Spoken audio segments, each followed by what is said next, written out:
button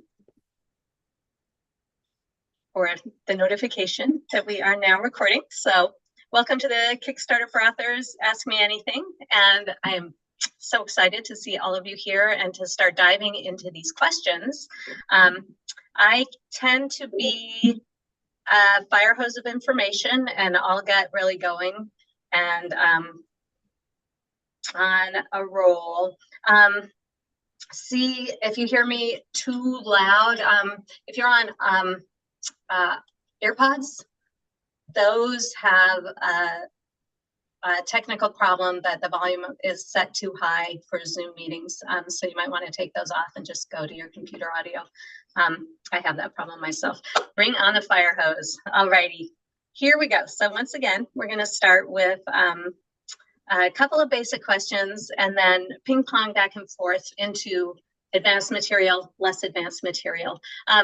There's also a number of things that are covered in the book that I'm going to touch on briefly a little bit later on.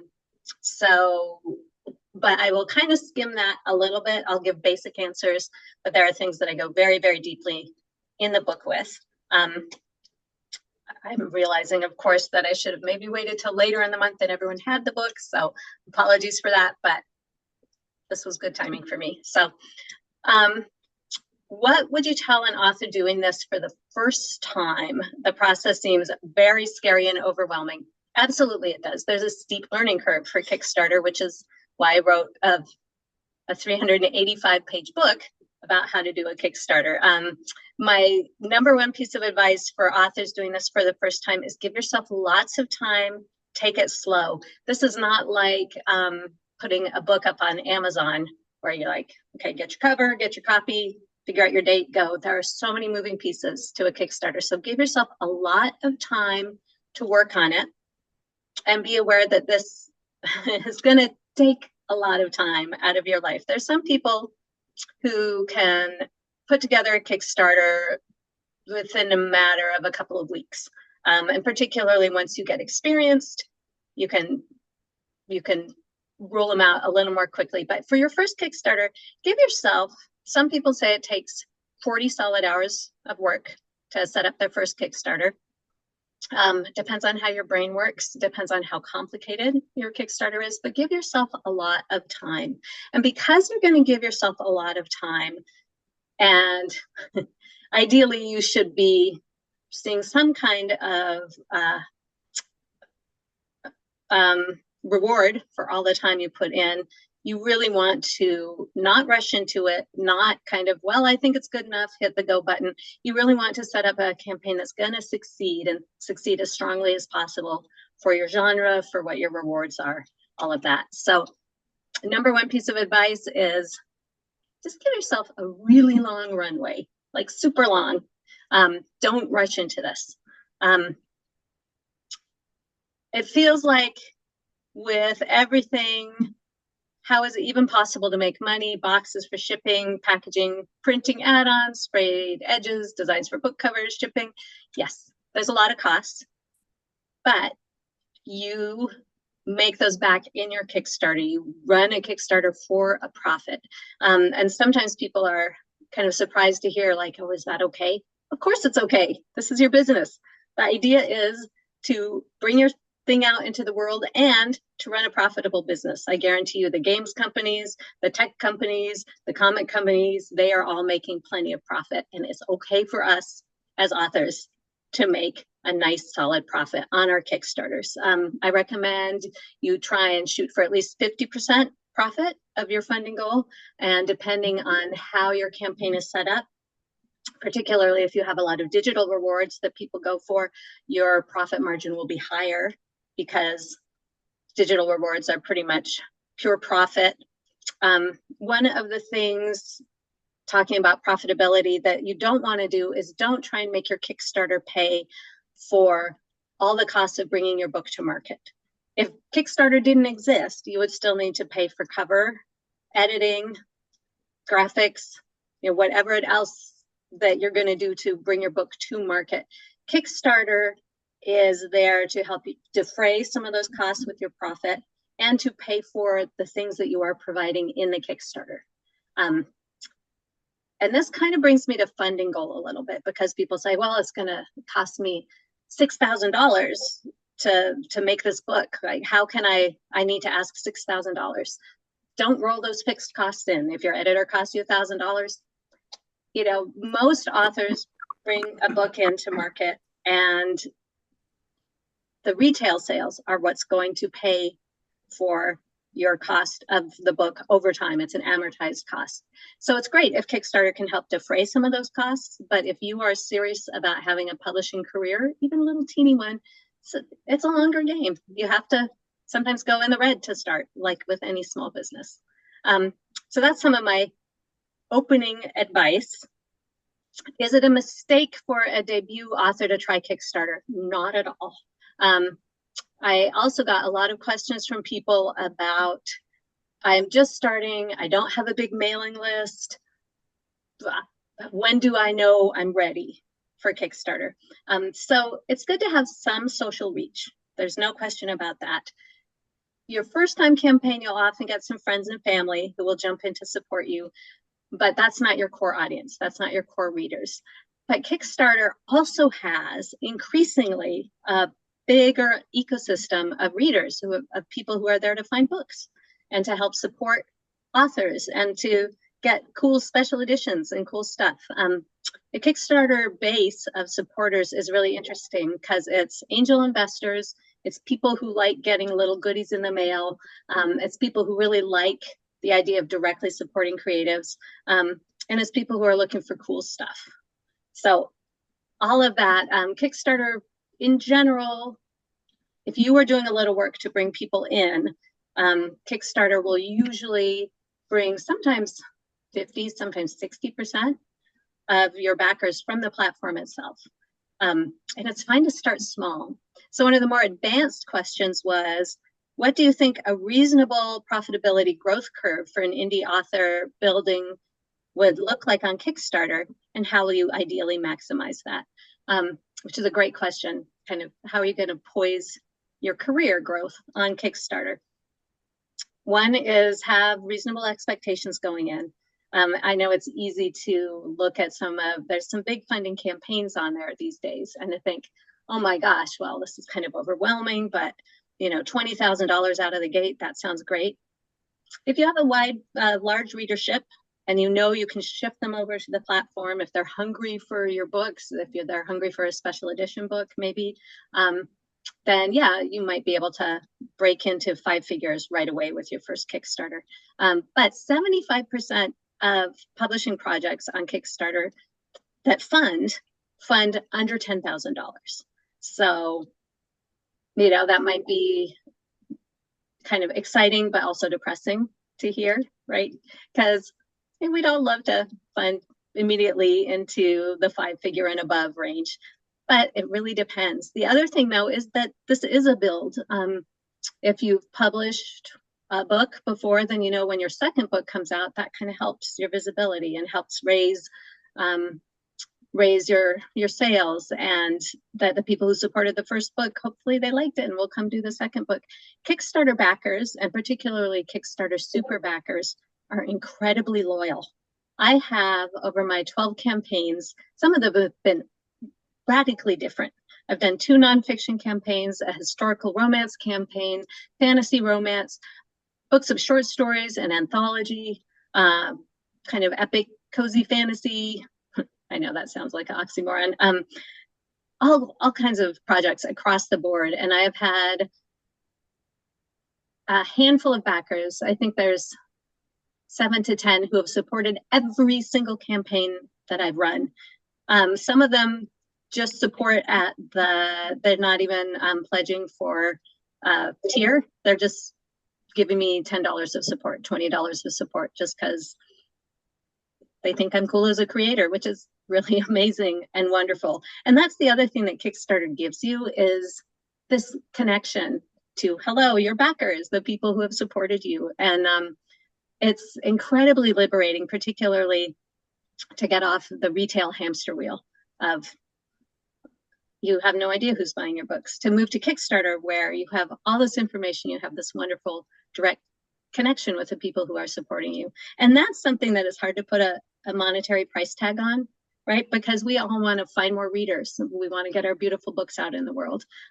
If we make it a profit along the way, that's great. But don't go into a Kickstarter just thinking, all right, this is my big money maker, because it could be, or it could just be another facet of your career. So you will see a build, a reasonable profitability growth curve. That's a hard thing to predict. I mean, again, like anything else, it all depends. Are you writing in a genre that Kickstarter backers really like or are interested in? Or can you really hone in and niche down in your genre and make something that gets a lot of people excited? Ideally, you do see a growth curve. It's not necessarily going to be exponential or logarithmic.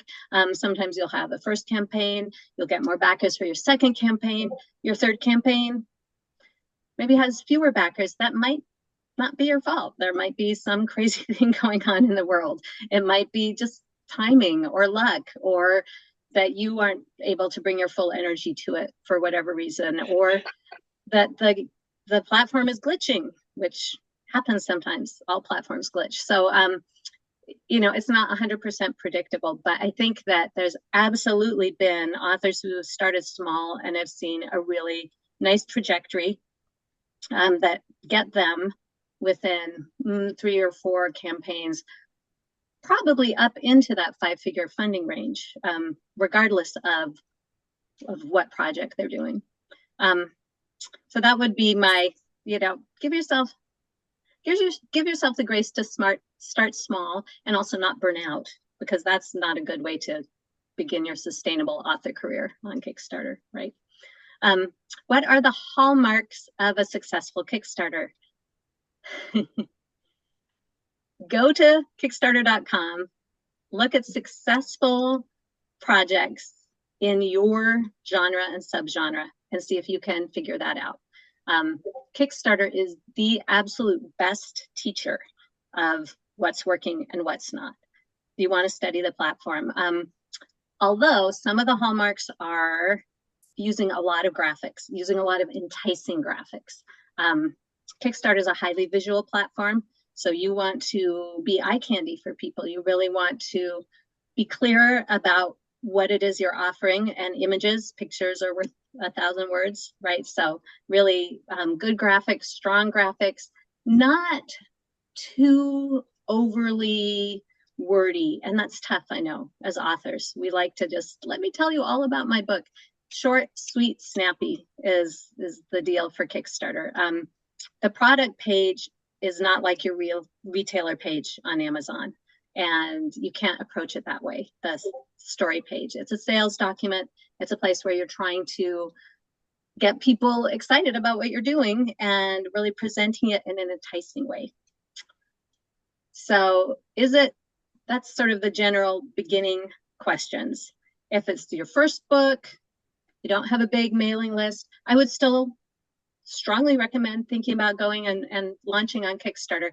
Kickstarter doesn't tend to cannibalize retailer sales. The people who are on Kickstarter to buy books and support authors, and are not necessarily your same backers at all, or your same buyers and readers that are on Amazon, Apple, Kobo, the other retailer platforms. So don't worry about that. The one thing you need to do, though, is make sure that it's a new project. With Kickstarter, you need to bring a new project to life. You can't be like, oh, I'm going to release on Kickstarter and on Amazon the same day. You really don't want to do that. And because Kickstarter backers are so incredibly loyal and supportive, these are your VIPs. This is like the top-notch golden super fans that you want to treat to the very, very best you have to offer. So always keep that in mind with Kickstarter. What's one thing I wish I'd known before I ran my first Kickstarter? My first Kickstarter was in April 2022, and I did not do a pre-launch for it. And that worked out for me for reasons, including Brandon Sanderson's campaign was on the platform at the same time. And he was a rising tide that hugely lifted a lot of boats. But I wish I'd known how important a really solid pre-launch was. And I cannot say more about that, and we'll get in there later. A lot of questions came in about promo. But How do you good. find? I had fun with you too. Hi, mute. We haven't always had fun when we've wandered around. Oh, who's talking? Put yourself on mute, please. There we go. Did I get it? Mute. There.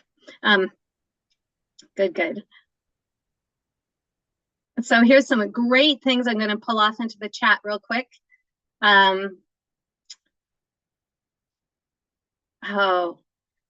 So shipping, tier cost, pledge manager, I go deeply in that in the book. So if you are planning to launch in October or later, like read up on all of that. Yes, you can do shipping without using Kickstarter's pledge manager, and I'll get into that in a minute. Darn, sorry, the audio was not working. Yep, shoot for 50% profitability, absolutely. There are, hired services. Yes, you can get help now. So back in 2022, when I was first figuring out Kickstarter, it was kind of like early days of indie publishing. There was not a lot of support services out there for authors starting Kickstarters, and now there are a lot more support services. And I go into those in the book. There's a whole resources section that talks about who you can hire to help with graphics, with fulfillment. There's a few people who help with campaign management. Like there's more resources there for you, which is great. And graphics, yes. The build your own. Yeah, we'll go into some of that. Project we love. A lot of people feel bad if they don't get a project we love from Kickstarter. I have a whole section in my book about how you can set your campaign up to better get a project we love. But it doesn't help all that much. It's not going to make or break you if you don't get a project we love. Plenty of campaigns have funded very high without having a project we love. Really, what Kickstarters, these are handpicked by Kickstarter staff. One of the things I've heard, and I haven't found this to be 100% true, but that Kickstarter does like to see a video, and they do like to see a video of the creator talking and not necessarily a slick like book trailer. I've seen people do kind of both, where the creator talks a little bit and then it moves into a slick book trailer. But one of the pieces of advice I've heard from Kickstarter is have a video if you're looking for a project we love. Because Kickstarter is all about creators and highlighting creators. So a video, and then also really niche into what makes your books unique, special, and different. And it's interesting because this is kind of the opposite advice we get, which for like the retailers is make your book as broad and universally appealing as possible. You kind of want to do the reverse of that for Kickstarter. You want to really hone in on what makes your books quirky and unique and weird and special. And if you can really hone in and nail that, that will predispose Kickstarter staff to say, oh, this is cool. This is a little unique. Then let's give it a project we love. So that's my quick project we love question. So promo for pre-launch. Oh, Wolf. Let me just pull out this comment. Wolf says, I only had 100 followers. Only 100. 100 is a solid number of followers. We recommend in the Kickstarter for Authors group that you get at least 25 followers pre-launch before you launch. And it depends on what your funding goal is as well, which I also go deeply in the book. But 100 followers funded over $21,000. That is fabulous. Pre-launch followers are kind of a temperature gauge for if you are able to bring backers from outside the Kickstarter ecosystem in, because a lot of people say, oh yeah, I'll totally support you. But if they can't get to Kickstarter, make an account and click notify me on launch on your project, like, then are they really going to come and support you? So that's kind of a gauge. Are people coming over? And then how well is your project appealing to people who are just wandering around Kickstarter browsing, looking for interesting projects to follow? There are a lot of them. there are a lot of what Kickstarter calls super backers on the platform that are interested in finding interesting projects and supporting them. So Catherine Crow says, I don't have a big social media reach, but I still funded over 5 figures. Yes, it's possible. Eye-catching banner, robust campaign graphics, absolutely 1,000%. And you'll see that as you go to Kickstarter and look. Oh, if you like to be on camera, if you like to talk, Celine Jean-Jean is a very personable creator, and she often does video updates. And I would take a look. Her last campaign funded at, I think, $84,000. So yes, if you are comfortable talking to people and you want to do like videos in your updates, that's a great idea. Yeah, niche, weird books are perfect for Kickstarter. A lot of people say, okay, what's the best genre for Kickstarter? Anything fantasy or fantasy adjacent is going to do great.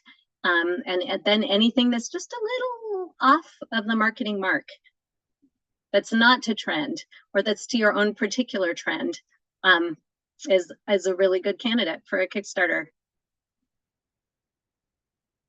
So unique, yay. Under the number of Kickstarters that we supported as backers, only the projects that funded are counted as, because we help bring that project to life. If the project doesn't come to life, it doesn't count as a project that you supported. Yes, everyone who backed a previous campaign is notified. And so this is part of back to how do you spread the word about your campaign in pre-launch and when you're wide? And this is, I mean, this is the big question, right? Everybody wants to know, what do I do? How do I get people there? Have a really strongly set up campaign. People say, well, should I advertise? It depends. If you are good at Facebook ads, then sure, try it. Kickstarter gives you 500 the ability to make 500 tracked links per campaign. So you can make a link to every single thing you do, to your newsletter, you can tie it to specific social media posts, or just this is for my Instagram, this one's for my Facebook, to share out to friends and family, like put on your website, whatever. And then you can see, but only when your campaign is live can you see where the traffic is coming in from those links. Before your campaign is live, everybody just ends up on your pre-launch page, and you are not able to segment out how they got there. And then when your campaign, as soon as you launch, Kickstarter sends out an email to everyone who's following your campaign saying it's now live. And this is why pre-launch is absolutely essential, because all of those people who have followed you get the notice. Your campaign is now live. Hopefully they're going to jump in. They're going to give you a really nice, strong launch push that will kind of propel you into the algorithms a bit and help you get more visibility. But Kickstarter is going to take credit for a lot of those people who jumped in into your campaign, because Kickstarter only goes one step back from pledge. So if you got your mom to go to Kickstarter and follow your campaign, and then she got it's live now, and she pushed the support this campaign button from the email, Kickstarter is going to say, hey, this person came from our email. They're not going to then go back and say, oh yeah, because you sent your mom from the link to go get signed up. So there's a little the tracking. It would be nice if we could track further back than the very last thing that people clicked. But once you're live, if someone clicks a tracking link, comes in and pledges for your campaign, that is absolutely tracked. So ads, Melissa Storm has a Kickstarter in pre-launch, which is all about advertising on Facebook for your Kickstarter campaign. I recommend you go look that up and click the notify me on launch in the pre-launch page. She's been running Facebook ads for years, and she really I've heard her speak, and she's done a couple webinars about this, and that's, I think, going to be a game changer for a few people, is figuring out how to lock in Facebook ads. The important thing to remember, though, is that you don't have to advertise, and when you advertise, that cuts into your profitability. There are other really great ways to spread the word. There's cross promotion. There is your newsletter list, even if it's teeny tiny, you know, get it out there. Start warming people up to what Kickstarter is. A lot of people think it's GoFundMe. They think it's a charity ask, you know, so say, no, it's an opportunity for you to pre-order this cool thing. So, and just spread the word in as many ways as you can. And I have a whole section in the book about promo and promotion. How long is a good amount of time for a pre-launch? And I recommend at least a month now. I used to say 2 weeks. And if you have a fairly low campaign goal, or you know you've got a lot of active followers who are going to jump over, then 2 weeks is probably okay. But a month is a little bit better. This is tricky if you're a first-time Kickstarter campaign creator, because you're going to need to get your project somewhat built out and put in for approval at Kickstarter before you can set up the pre-launch. Once you've run and successfully fulfilled a project, you then have the ability to set up a pre-launch page before your campaign is approved. And the approval for Kickstarter is they want to make sure you're just not breaking their rules, that you're not trying to fund something that is against the law or against their rules. They're not saying, oh, well, that graphic looks a little fuzzy, I don't know if we can approve this. I did get a question too about types of content on Kickstarter, like extremely spicy, or content that people feel like there's you know, LGBTQ things. Kickstarter is a broad, diverse, welcoming platform. They are not policing projects and having a morality code or anything like that. So if you are afraid of being persecuted about your project, as long as it's not something that is just morally, well, I can't even say that. As long, I mean, look at the projects on Kickstarter. There are some very, very spicy Kickstarter with some art that has barely covered little parts. And there's some very like straightforward, more sort of mainstream. There's a large amount of support for all kinds of diverse viewpoints, all kinds of diverse books. So if you're like, I'm worried that the book police will come for me, it's not really something you need to be concerned with on Kickstarter. As long as what you're doing isn't illegal, right? So, how do you boost engagement after the initial excitement of the first few days wears off? So that, again, this is the promo question. This is the point at which you might want to think about, maybe I'll dip my toe into Facebook ads. And you definitely want to be joining the Experienced Kickstarter for Authors cross promo group on Facebook, which is where people set up backer swaps, where creators who are both running campaigns at the same time promote one another's campaigns in our updates to our backers, because those are the people who are on Kickstarter supporting books. So that's perfect. Where's another set of them? There's been loads of sets of them and I can't find any now. It's you nicked them. Okay. Ready? Nicked them. There. Yes, Kickstarter has started a newsletter recently for more adult campaigns. It's called Kickstarter After Dark, if you're looking for that. Yeah, as long as it's not illegal. And yes, it's helpful to give a spiciness level in your book description if you write spicy.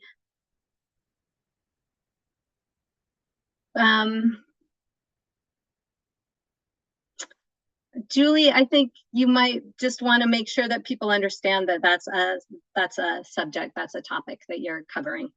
You know, it's not spicy in a titillating way, right? But it does talk frankly about sex. So there are people who are going to want to know that before they back. Main thing with Kickstarter is just be very, very clear about what it is you're offering.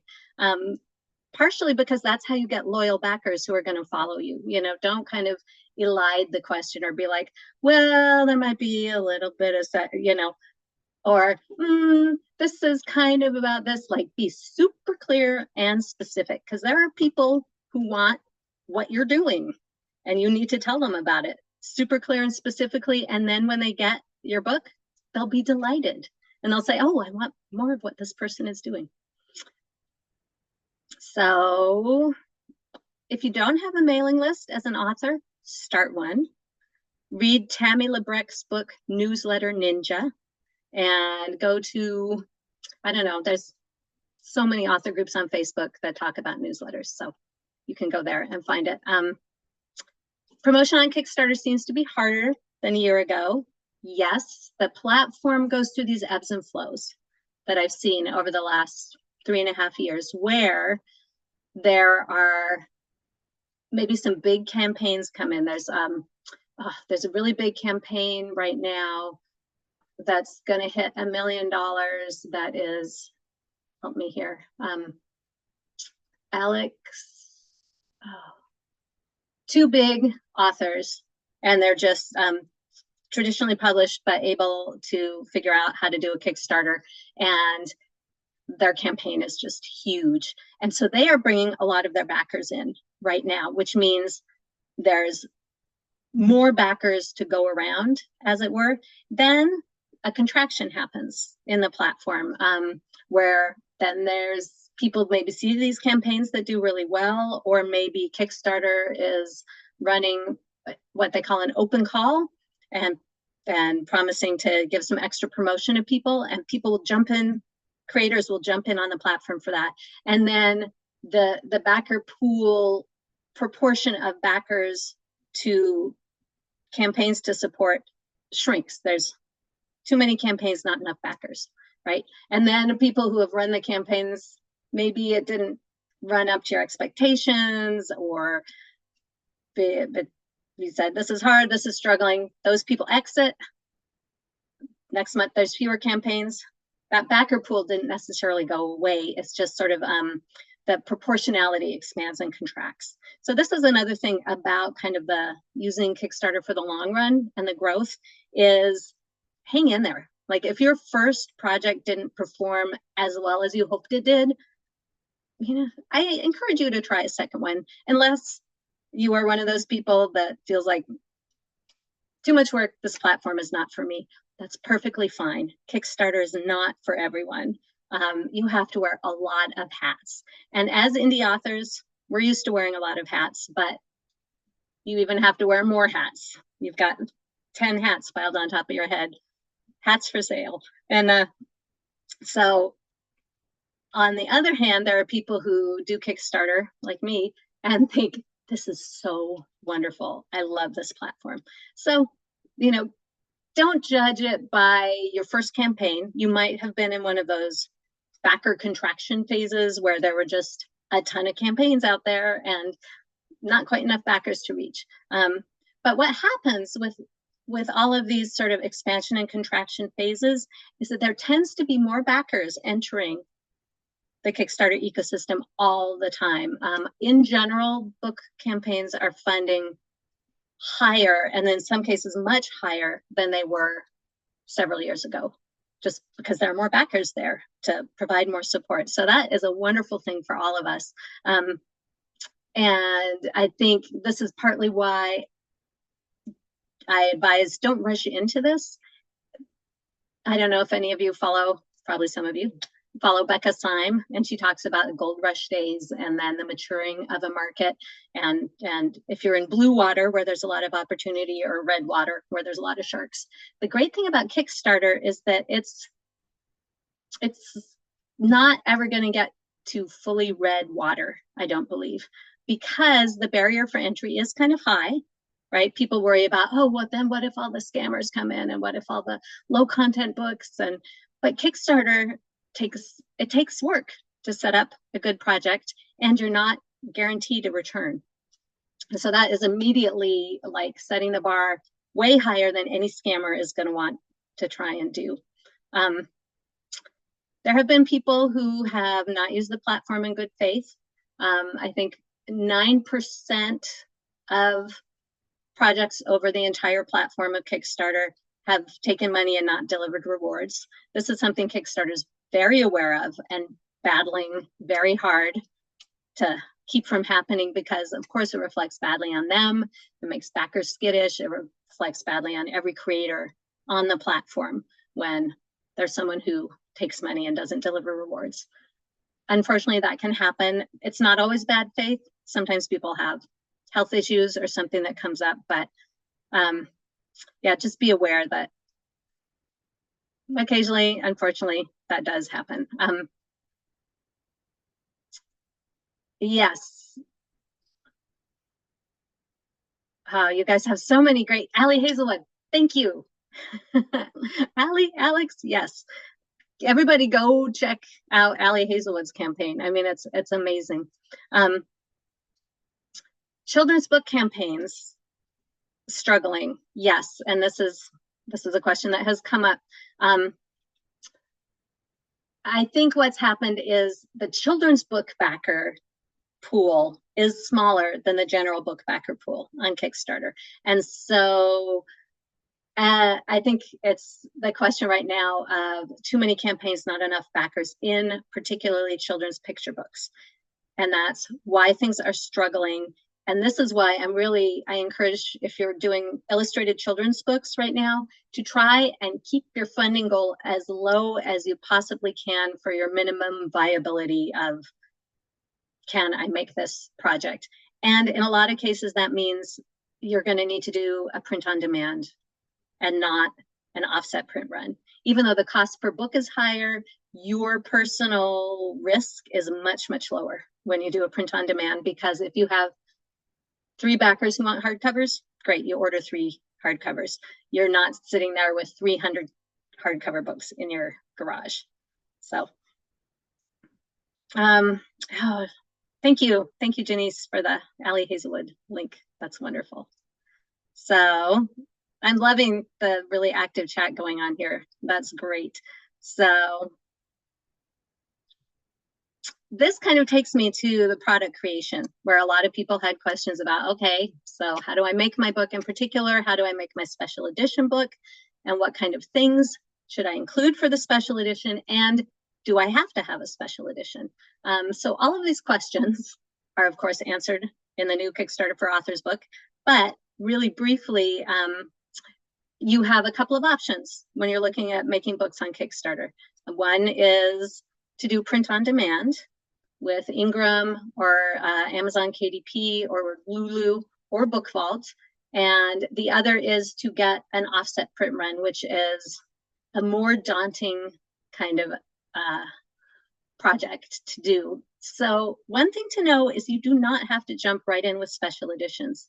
I didn't do special editions until my 9th Kickstarter campaign, when I was getting reliably about 100 backers on the print rewards, on the physical rewards, because I was just nervous and I wanted to make sure that there was going to be enough support there if I decided to start rolling out special editions. Now I'm lucky because I have a pretty large backlist, and so I could experiment with, I did an omnibus, just a regular hardcover omnibus of 3 novels was my very first Kickstarter.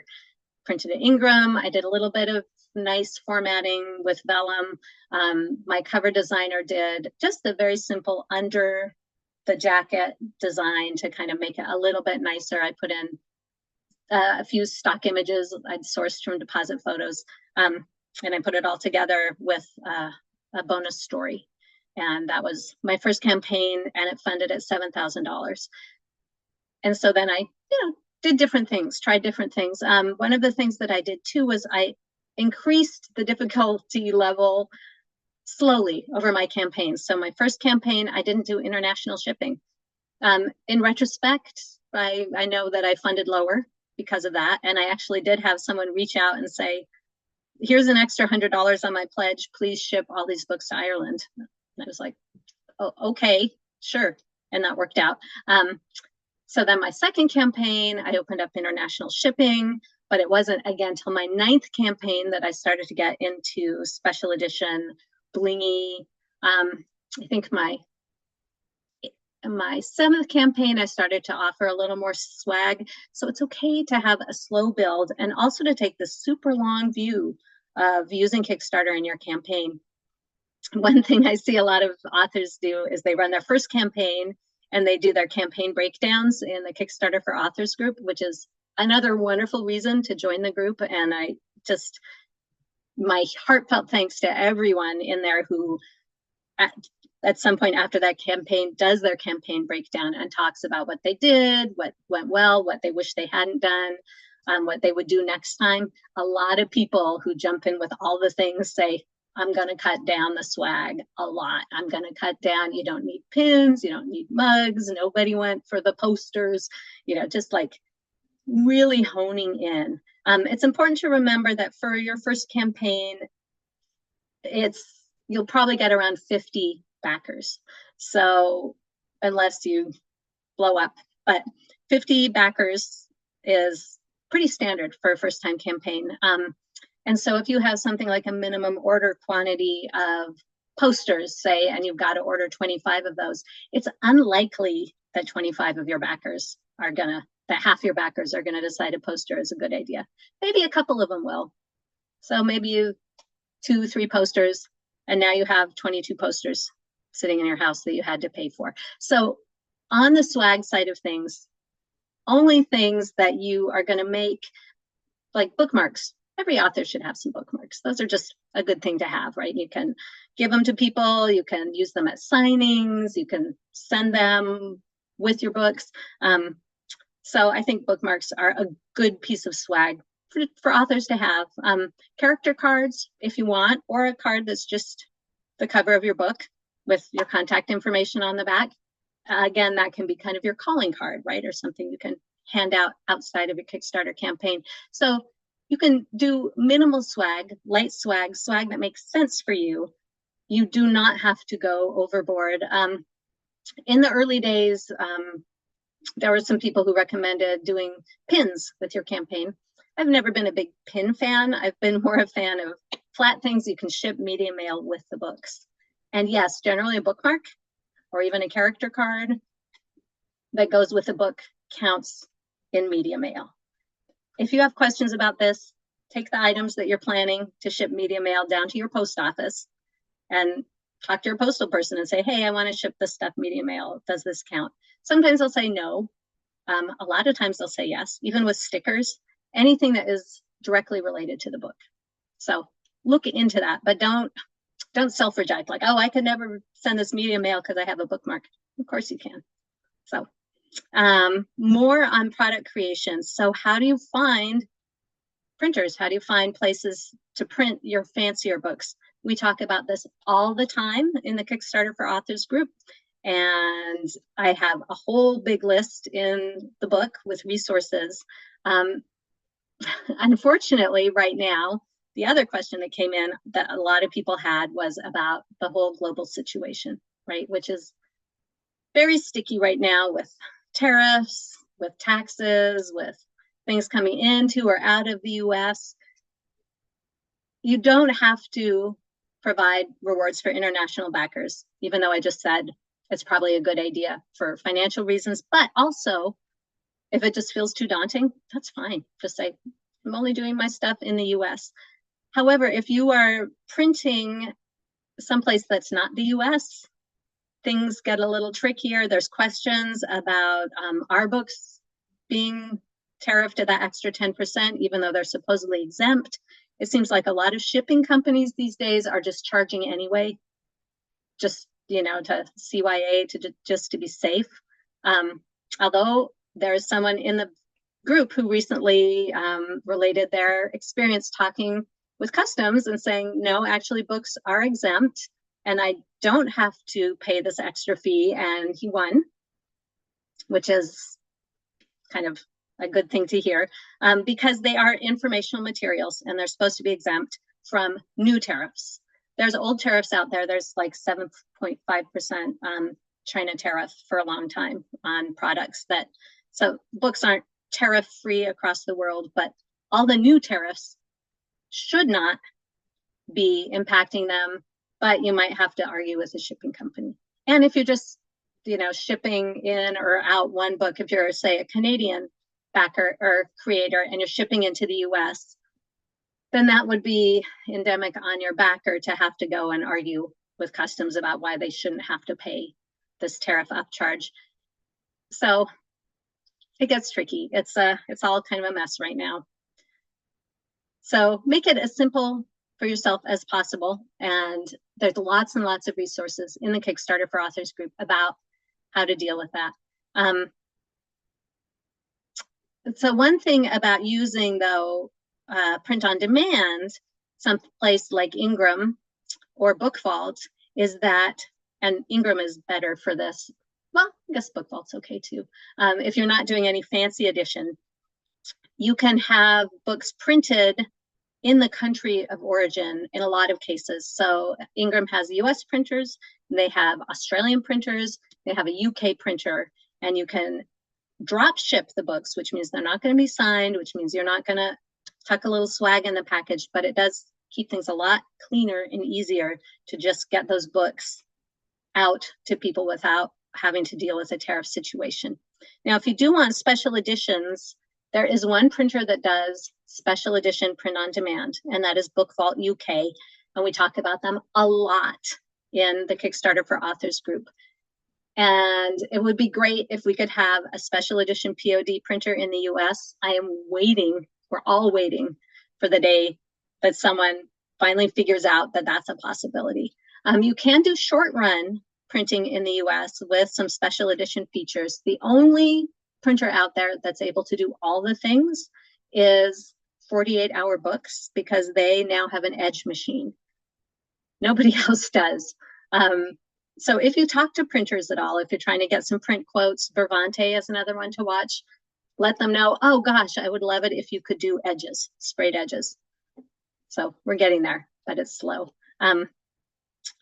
Wonderful, wonderful questions and answers going on in there. Thank you. The GPSR EU requirements I go over deeply in the book, and there's also a pinned post in the Kickstarter for Authors group about how to make sure that your book is following the EU's general product safety regulations that they rolled out.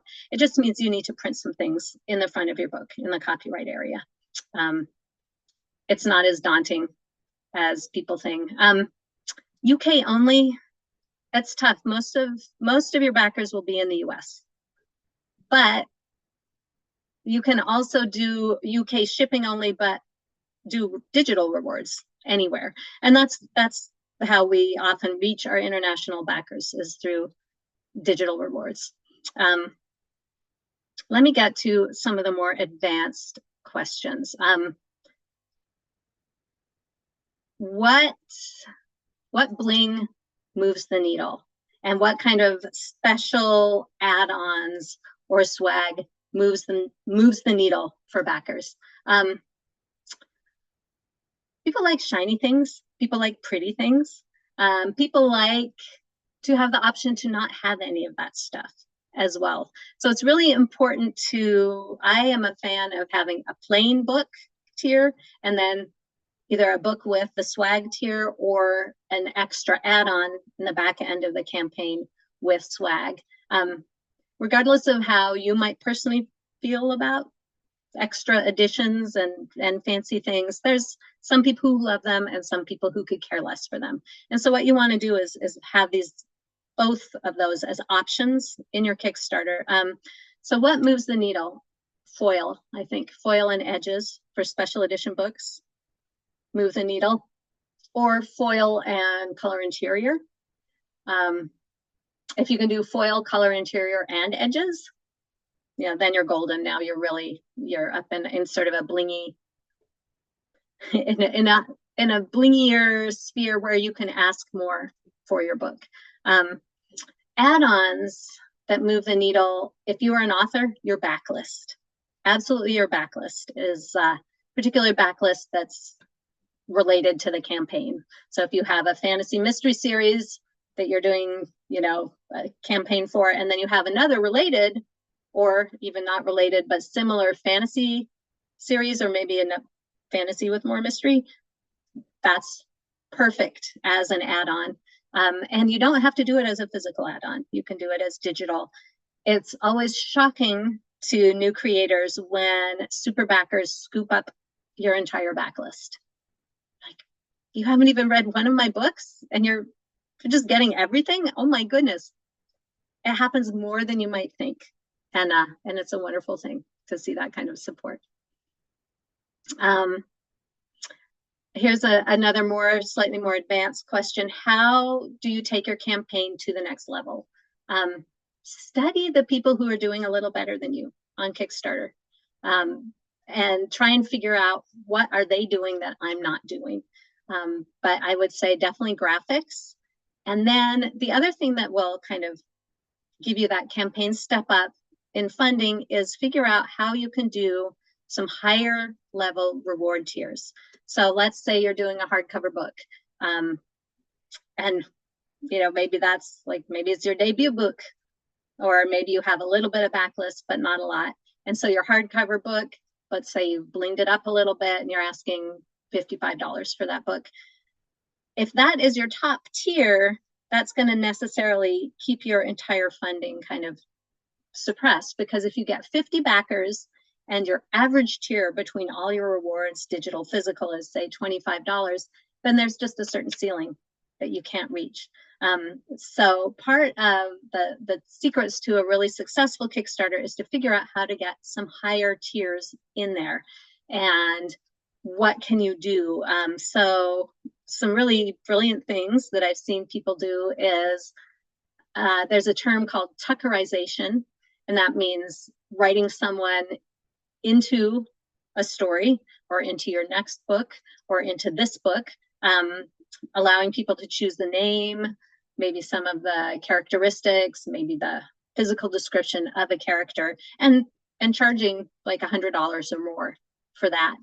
There's a campaign running recently, I think it's about to launch, from Camilla Vavruch, where she is doing like a set of cameo stories. I think it's 5 cameo stories. And so she has this available to 5 backers, where everybody gets a little cameo short story about them that's adjacent to the novel and set in the world. And 5 people can do that. All backers are going to get this, but the 5 people who are paying a little bit more get to collaborate with her, get to pick the character that's going to be the character. Other people have things like name the dog, kill off your ex. I know, violent. Help choose one of the businesses in the small town. Like, there's really creative things that we can do as authors and as creators of our own IP, particularly in fiction, to kind of get some funner, higher level tiers going.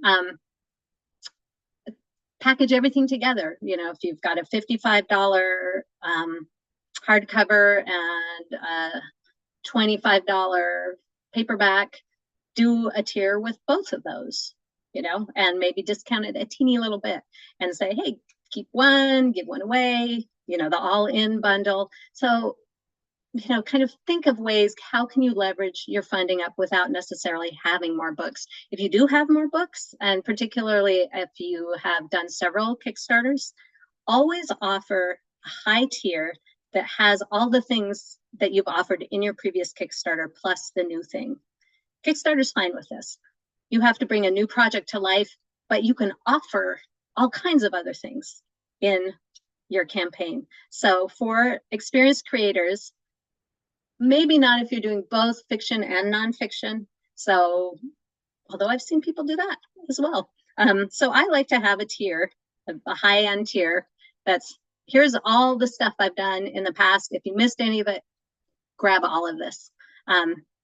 You can also put those in the add-ons. The add-ons is where people make a pledge and then see the back end of your campaign and can add your things. Oh, beautiful. Catherine Crow says, Tuckerization got me $1,500 in additional pledges, and it was only 2 backers. That's the kind of supercharging your campaign you want to be doing. You want to think about, what can I give? What can I do that's special, that's unique? Oh, fantasy clothing themes. Yeah, be like, your Kickstarter backers are your new buddies and your new tribe, right? And they are backing you not just because they want the book, but because they're interested in who you are as a creator, which is completely different than, you know, any of the retail platforms. Oh, eaten by a dinosaur. Yes. So just be creative, think outside the box, think about ways that you can provide extra value for your backers. I'm loving these answers here. This is fabulous. So fun. Wow, it's noon. I've got a lot more questions to get to. What is my favorite special thing to offer backers? Not necessarily the most expensive, but the one that fills you with the most joy. I think my favorite thing that I ever did was on my first campaign. I had a stretch reward that was me and my husband playing a special concert of Celtic music, because I'm also an Irish fiddler and he plays guitar, and we've made CDs. And I have a lot of music in my books. So we did a command performance and recorded it and sent that out as an update. And I could do more of that. And backers loved it. So, you know, again, it doesn't have to be all about the books. It can be something sort of tangentially related to the books or to who you are as a creator. So yes, this is recorded. I am also going to collate my answers and send out a PDF to everybody of the questions and the answers, so that if you have to take off, you know, go ahead. Oh, Wolf, this is a great thing that just was brought up in the comments. A pie in the sky tier. Like, we are not our backers, right? We are not our, so put together a tier that you think, no way is someone gonna pledge $1,000 for this. You would be surprised. I have a friend who decided she sourced someone who could do a custom, unique binding for her book, a leather bound binding. And she's like, wow. And she sourced that. She talked to the binder and she offered that, I think, at $1,000. And it got snapped up. Someone said, yes, I want this leather bound book for $1,000. So, you know, dream big. Pie in the sky is perfect. Annotations, yeah, that just came up too, if that's something that you're interested in doing.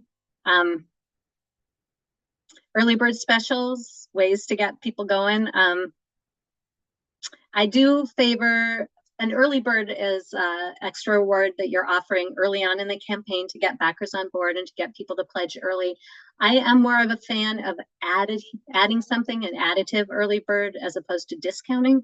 Kickstarter's not a discount platform. Backers are happy to pay us, you know, what our books are worth. Not hugely inflated, but definitely where we're making a reasonable profit. So why lower that profit? If you do want to do a discount, I would say 5 to 10% max. But I'm more a fan of everybody gets the bookmark who pledges in the first, you know, or if you have something, my friend Kay Kenyon, who had to dip out because the audio was bad, but she back in the day had a science fiction Hall of Fame author trading cards. She was traditionally published. And so she still has she had 50 of her old trading cards around. And so one of her most recent campaigns, she's like, well, what if I offered those as an early bird? That's a perfect early bird. And it was so entertaining and fun and unique. Like, where else could you get this little thing? So if you have stuff left over from a previous campaign, or you're making like vellum inserts for your books, you know, make an extra one and that goes out to early birds, and then it can be an add-on later on. So yeah, just think outside the box. Yes, I do have a Bandcamp link. If you look up Fiddlehead Celtic, I think you should find it on Bandcamp. Yeah, I don't like to tier limit my early birds. I like to I don't like to item limit them. I like to time limit them. Only item limit if you only have a certain number of items. So like for Kay, she only had 50 of the cards, so that was the limit. If she'd had 100 of the cards, then 100's the limit. If she had, tons of the cards, then only backers of the first 24 or 48 hours, for example. So next questions, and I want to try and jump into some of the more advanced ones. Is there an optimal number of Kickstarters you can run each year? It kind of depends. There are people who run a campaign a month. They're a little bit of oddballs. Dean Wesley Smith does this. They lean heavily on their digital rewards. One of my answers for how many can you run is how quickly can you fulfill? Because I would not want to put either myself or my backers in a position where I'm a campaign or two behind fulfillment. I want people from the last campaign to have their stuff before I'm like, okay, now I have another one, come support me. Because otherwise you get into a backward spiral. So can you fulfill quickly? Another thing about looking at the sort of big picture of Kickstarter campaigns and your author career, particularly if you have different genres, is you kind of pulse campaigns. So if you have some fantasy, some science fiction, don't do all your fantasy and then all your science fiction. Do a fantasy campaign, then do a science fiction campaign, then do a nonfiction campaign, then do a short story collection. Like, you don't want to be coming back to the same backer well over and over and over and over. Kickstarter backers are fairly omnivorous. And if they like you as a creator and want to support you, they will support you. Like I said, I have backed people who have backed every single one of my campaigns, regardless, across genres, across fiction, nonfiction. So kind of pulse. It's okay to have a bigger campaign. Okay, big special edition swag. And now I'm doing a smaller paperback only historical romance release. And then I'm going to go bigger again with an omnibus of one of my collections, and then I'm going to go smaller again. Like, that is perfectly fine too. It doesn't have to be, again, that straight upward curve. You can have some variation on your funding and just have fun. You can be so creative with Kickstarter. You can do such amazing things, and it's like, one of my favorite questions that I got is, how do you keep Kickstarter sustainable?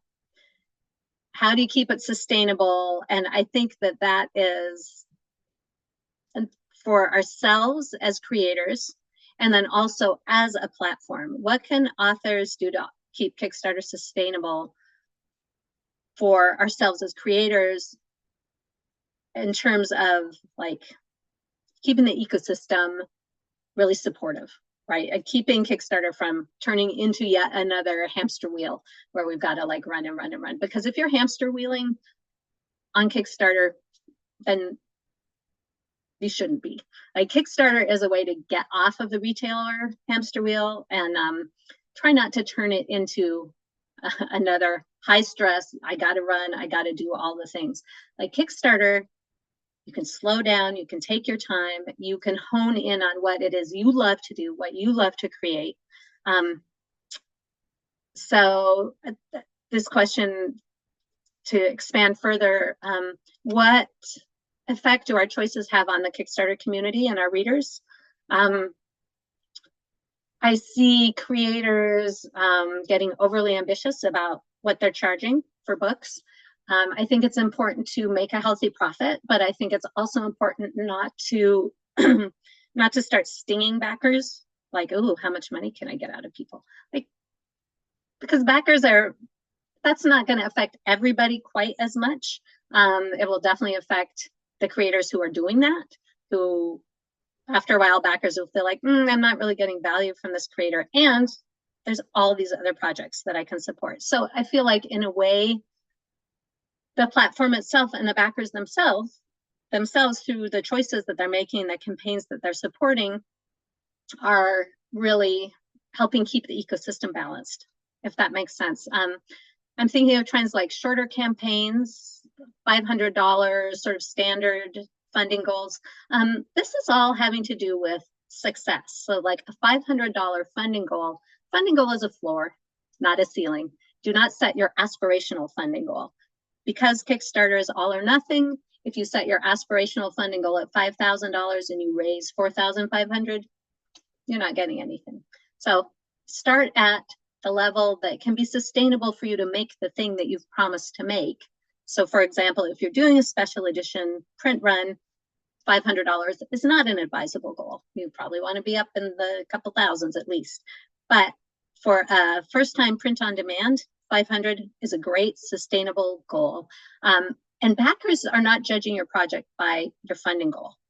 Backers could care less if you're 100% funded, 1,000% funded. They see the thing, it looks cool. If you're 1,000% funded, that's social proof that a lot of people wanted your thing. So I think people get really hung up on, I'm setting my funding goal low. What does this mean? It means you'll probably be more successful. Shorter campaigns. I'm a fan of shorter campaigns, but different campaign lengths work for different people. 1 month is the longest that I would ever advise someone to do a campaign. 3 weeks is the data proven sweet spot for all campaigns across Kickstarter. The majority of successfully funded campaigns are in a 3-week funding window, kind of bell curve. Some authors have been experimenting with shorter campaigns. I even know people who are doing 12-day campaigns. That would make me a little nervous personally. But some people are like, it's great. You're in, you're fund, you don't have too long of a saggy middle, you have your uptick at the end, you're out, done. Now you start fulfilling your rewards. So, experiment with all of these things. The thing is, I give a lot of advice about Kickstarter, and it's advice that works generally, and it's advice that works for me, but it might not be the advice that you need. So there's definitely a certain amount of try things, do your own science, go with your gut.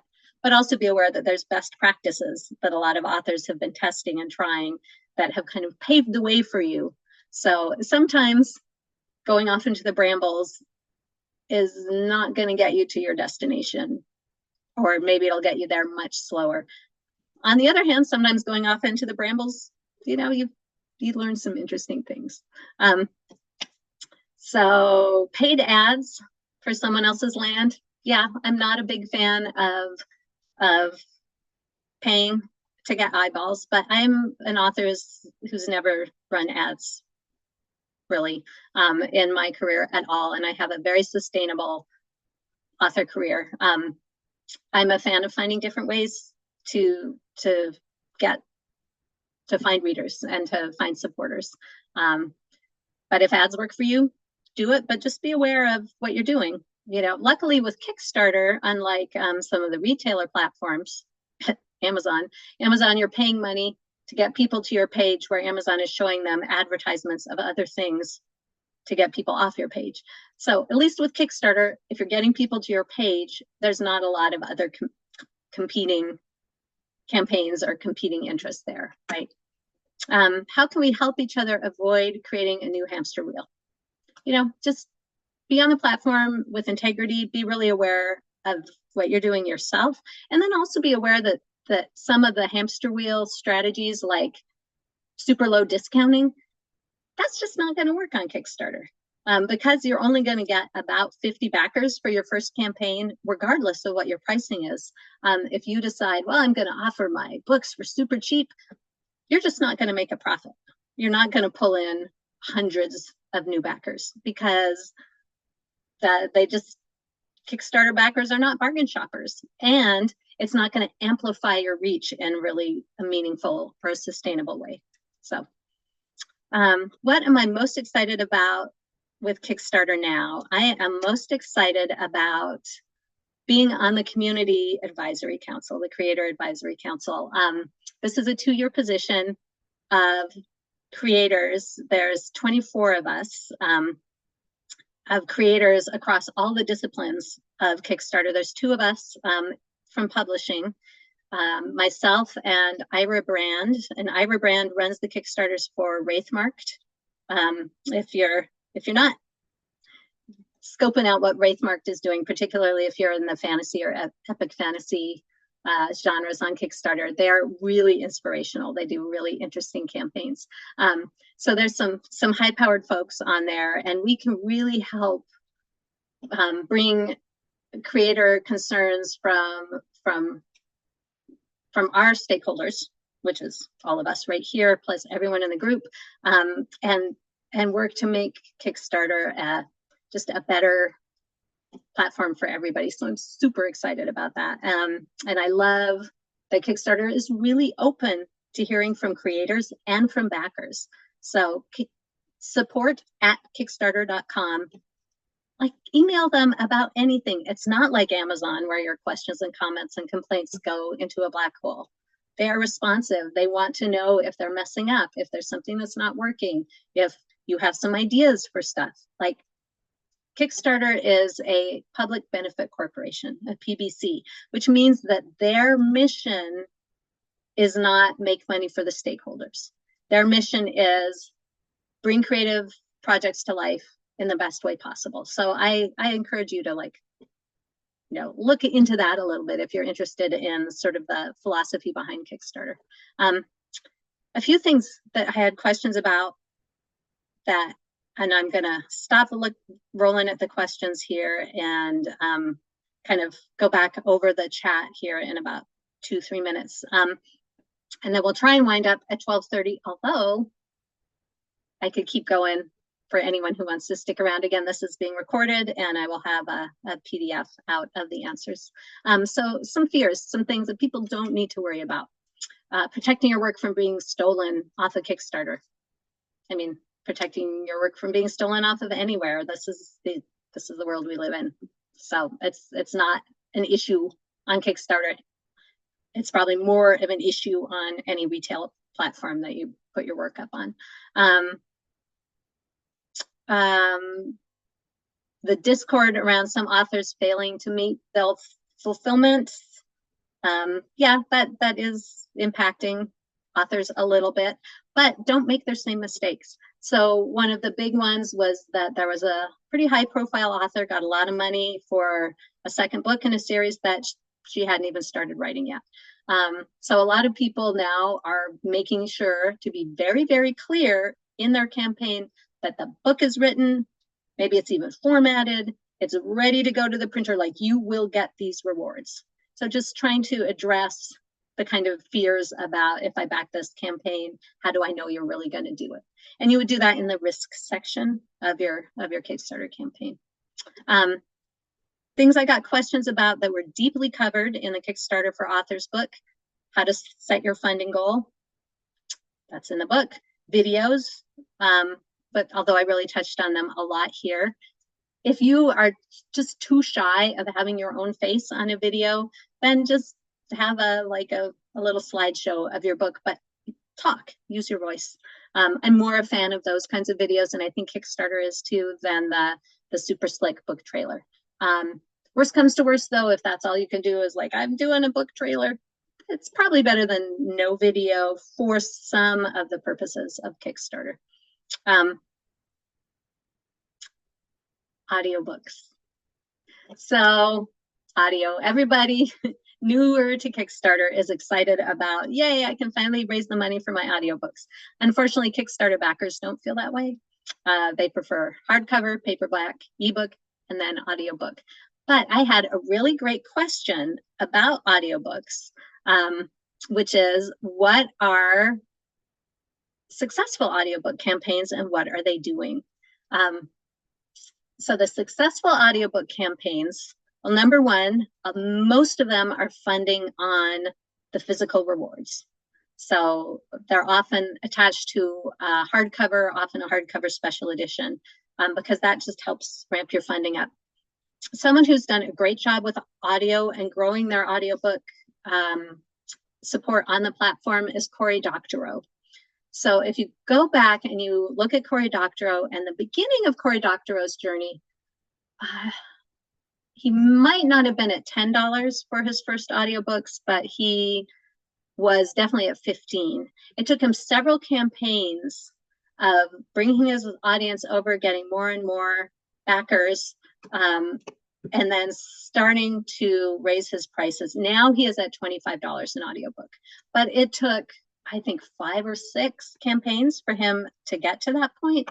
Most backers are not going to jump into an audiobook campaign at $25 for a lot of reasons that I go into in the book, and also in the Kickstarter for Authors group. There's a pinned post and we talk about it quite a bit. So audio, I mean, it's nice to think about. It's really, really hard to set up an audio alone campaign that's going to fund strongly. So just be aware of that. Okay. I'm looking at other things that I cover in the book that I had questions about. International, I talk a lot about. There's a whole section in the book now called Going Global, which is all about international strategies for creators in the US and working internationally, and from creators outside the US. So it's constantly changing, of course. Best months to run a Kickstarter are totally in there too. And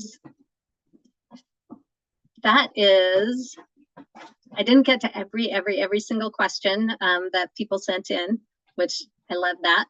There were so many questions. Again, I hope I gave sort of the general information that you all needed. But yeah, let's jump into some, oh, trying to plug my computer in. Okay, let's jump into some questions now off of the chat. Particularly if you send in a question that you feel like I didn't get to, please throw it in there. And we're gonna go to about 12:30. Great. So this right here, you guys, I know a lot of you are in the Kickstarter for Authors Facebook group, and this is what we do. Like, we provide links, we provide advice, we say, hey, I'm a little further on the path, this is what I've done, or this is what I've seen. I love it. It's an incredible community. And this is being shown right here. Ira, so that's Wraithmarked.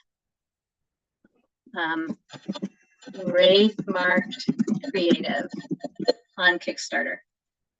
And they do, they've been working with top indie authors, most of who are winners of the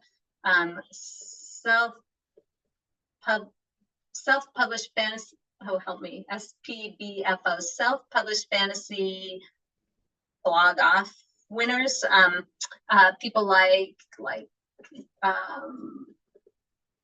it will come to me in a second. Anyway, and they have done some amazing, they do super fancy high-end books. Often they have 2 tiers in their campaigns. A bookmark, a foiled bookmark for $10, and the fancy special edition for $80. And that's it. That's their tiers. And they are funding on collector's editions. If you are a collector at all, start to get in on the Wraithmark campaigns. Some of their early books are worth a lot of money now, which is very interesting. And there are people on Kickstarter who play that collector's game. I'm not one of them, but all right, the Dragon series, they just did Naomi Novik's Scholomance illustrated. I mean, incredible. You cannot pitch to Wraithmarked, no. And in fact, they are, this coming year, they're not going to be working with as many indie projects because they have a vision for how to really supercharge the platform for indie authors in the future. It's Bryce Connor Bryce O'Connor is the CEO and owns Wraithmarked, and he is a visionary. He has some really interesting ideas. I got to sit down with him just last month in Seattle and talk about Kickstarter, making fancy books, the book ecosystem. It was very cool. So I prefer that people are in the Kickstarter for Authors group on Facebook, but there is a Discord community that just started. And I'll give you the link. Or someone can find the link. Maybe someone can go grab the link if you're in that community. Okay, oh, the sales tax pledge manager. That's what I didn't get to. Thank you. So Kickstarter has always had a kind of a rudimentary back end of, you can send out a backer survey to your backers and get the information you need about where do I ship it to, what color do you want if you're offering, you know, like different options, and ask any other questions. And you get this very large kind of unwieldy Excel spreadsheet with everything on it. One of the questions was, how can you get a good packing list out of that spreadsheet? You still can't. That's one of the things I really want to bring up with Kickstarter. And as a creator, I highly recommend you email Kickstarter support and say, why can't we just generate an easy packing list per backer? Could you please, please, please do that? Because that would be incredibly helpful. I know people have written all kinds of scripts to make the spreadsheet do what they need. And so Kickstarter's fulfillment tools were not robust enough for what a lot of people were doing. And so other companies like BackerKit were born. And this is a third-party pledge manager that was able to do a lot more of that kind of slicing and dicing of the data and help with all of the information that you're gathering. So pledge managers do not do shipping for you. They don't calculate your shipping in most cases. They're just another way to get all of the information you need to fulfill your campaigns. For the most part, authors, we don't have incredibly complicated campaigns with all kinds of different swag of what color t-shirt and what size and what pattern and this and that and this variation and that variation. So I have fulfilled all of my campaigns except for the one I did on BackerKit through Kickstarter's fulfillment tools and found them adequate to the task. Maybe not the most ideal, but they were fine. You can still do that. So Kickstarter finally, though, figured out, oh, BackerKits, maybe maybe we can retake some of that land that BackerKit has taken from us and do our own pledge manager. You can still use just the basic Kickstarter fulfillment tools. You do not have to use the pledge manager that Kickstarter just rolled out in order to fulfill your campaign. If you use the pledge manager, Kickstarter has taken that portion of their business, and if you fulfill using the pledge manager, they are the merchant of record. And as a merchant of record, like most other online commerce platforms, they are collecting and remitting sales tax, VAT tax, and Canadian tax. So backers are going to have an upcharge after the campaign is done of tax, and there's nothing you can do about it. And you cannot ask them to not charge sales tax in certain places, which you can do with both BackerKit, Pledgebox, Pledge Manager, the other third-party things. Like Kickstarter is just charging everything and remitting it for you. That can be a pain if you've backed and have like you backed at an ebook, and then later on when you filled out the survey, you got a 34-cent charge from Kickstarter. Well, what is that? You're still paying sales tax. If you're paying shipping of a physical product, the shipping charge and the sales tax are rolled in together post-campaign. But as a digital backer, you're still charged that extra little bit of sales tax post-campaign. Backers are getting used to it, but it's something that you're going to want to let people know. I go deeply, deeply, deeply into the new pledge manager in the book. Remember, sales tax is not the same as income tax. So you still have to declare all of your income. Stripe, which is what Kickstarter uses for payment, will usually send you a 1099 or several 1099s, depending on how many campaigns you run. At the end of the year, you need to declare that income to the IRS, talk to your CPA, etc.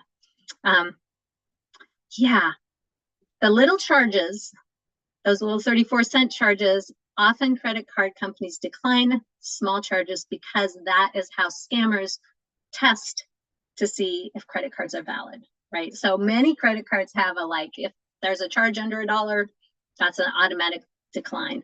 So that's another sort of pain in the butt about how this is going on. And you have to then call your credit card company and say, please approve this 34-cent charge from Kickstarter so that I can get my stuff. So it's very annoying.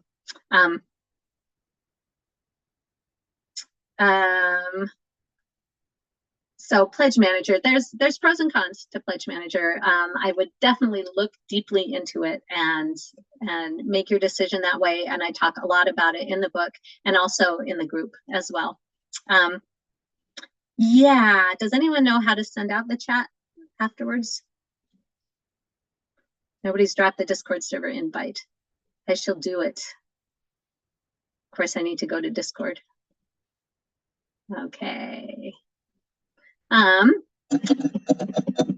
Wow, that was a lot of information. I loved that you guys came in and joined, and I don't know how many people we had ultimately at the end. I think we had over 50, which is great. And again, recorded, and when you download the recording, you can download the chat as well. I think so. So what I'll do is I will actually have a backer only update going out, and that will have the link to the recorded Zoom. I'm also going to do the little, and I haven't done it yet, the walk around Kickstarter with me, where I'm going to just do kind of like a stream where I'm looking at projects and telling you what I see and making some judgments about what I see. And sometimes I'll be right, and sometimes I'll be wrong. But that will also go out. Ebooks, if you pledged for a tier that included an ebook, you should have gotten that now. So make sure and check your book funnel library if you ask me to deliver it that way, or your email or your messages on Kickstarter. I want to make sure everyone who pledged for the ebook has that. Everyone also should have access to the digital bonus rewards, so make sure you grab those up. And then again, paperbacks are going out imminently. Oh, I'm still finding the Discord, right? Thank you. Thank you. Let me find it. Locations on the Kickstarter campaign. Janine, go ahead and throw that in while I find the Discord link. Like you mean the locations to ship to, or the location that you set when you're setting up your campaign? Kickstarter. So one thing to know about this Kickstarter for Authors Discord is that it is it's just mostly for group chat. We're not doing a whole lot of campaign breakdowns. We're not doing a lot of critique deeply on campaigns. We're not duplicating anything that's happening on the Facebook group. So it's kind of it's not as robust as what's going on in the Facebook group. And it's, let's see, copy invite. But it's a place that you can find your peers, some like-minded folks that you can talk about Kickstarter with. So here is the Discord link that just went in. When you're setting up the campaign and choosing your location, choose a city that's near you. I mean, sometimes people look for kind of local creators or people who are only in their own country. So it's just an informational thing for backers. Paperback in October, yes, hopefully paperback. So are going in at Ingram, then they have to print, and then they have to ship. So mid-September now, ideally by the very end of this month. If not sooner, Ingram can get backed up. we'll see, but hope we're early enough to avoid kind of the holiday printing rush. So download the chat before I close the video. Janine, just pick a big city near you. No, you don't have to pick your exact city at all. You can, for privacy reasons, a lot of people don't. I say Seattle. I don't live in Seattle, but I live near Seattle. But also people know where Seattle is. So on the computer, the top right, can everyone download the chat, or is that just something that me? Save chat. Chat saved. Cool. All right. Thank you all so much again. Drop me a line, message me. You can send an email to Anthea at antheasharp.com. You can find me on Facebook often. I'm totally, my PMs are open there. And I just really appreciate all of you coming. Thank you so much.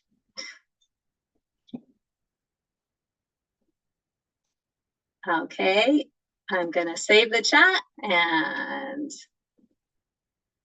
head on out.